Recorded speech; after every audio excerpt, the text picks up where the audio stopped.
Tu fais pas partie de cette famille. Alors voilà, aujourd'hui, je vais vous raconter une histoire qui m'a vraiment mis dans une position super délicate et j'ai encore du mal à savoir si j'ai pris la bonne décision.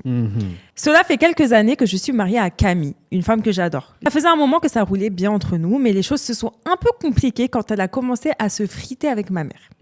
Disons que ça ne date pas d'hier, mais à chaque fois, ça passait sans trop de vagues. Mais cette fois-ci, ça a pris une autre ampleur. C'était un dimanche normal, une réunion familiale comme tant d'autres, mais là, ça a dérapé. Camille et moi étions invités chez mes parents et il y avait un peu de monde. Comme d'habitude, ma mère a commencé à remettre en question un peu tout ce que Camille faisait. Pourquoi tu ne cuisines pas comme ça? Et pourquoi tu n'as pas acheté ça? Tu sais, à mon époque, on ne se permettait pas de nanana. Bref, vous voyez le genre. C'était léger, mais avec ma mère, c'est toujours un peu une pression constante. Au début, Camille essayait de répondre avec calme, mais au fur et à mesure, elle s'est énervée. À un moment donné, ma mère, d'un ton sec, lui a lancé qu'elle n'avait qu'à partir si elle supportait pas ses petites remarques.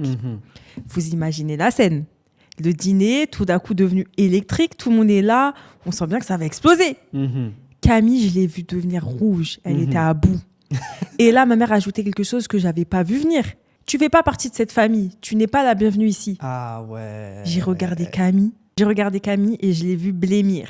Elle a pris ses affaires, elle a rien dit, mais je savais qu'elle était blessée. Et là, je vous jure, je me suis retrouvée dans un dilemme de ouf. Ma mère me regarde et elle me dit, tout calmement, t'es mon fils, tu restes ici avec nous. Et elle peut s'en aller, c'est mieux pour tout le monde. J'avoue que sur le coup, j'ai pas réfléchi. J'ai juste regardé Camille partir et ma mère me regardait avec un regard qui disait, sois de mon côté, tu sais ce que tu dois faire. Je l'ai laissé partir seule et je suis restée. Aïe, aïe, aïe. C'est aïe, comme aïe. si Erreur. tout s'était figé en moi. J'ai Erreur. même pas couru après Camille.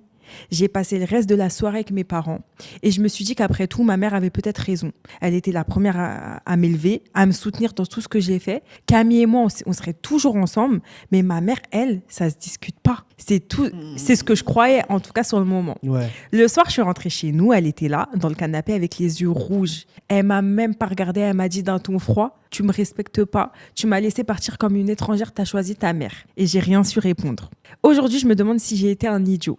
J'ai l'impression d'avoir pris la décision facile, celle qui faisait pas de vagues. Mais franchement, est-ce que j'ai agi comme un mauvais mari? Aïe, aïe, aïe, aïe, aïe, aïe, aïe. Franchement, c'est pas évident, hein. Mais... Ah là là là là. Moi, je pense que j'aurais... Après, il y a des mères, elles veulent rien savoir.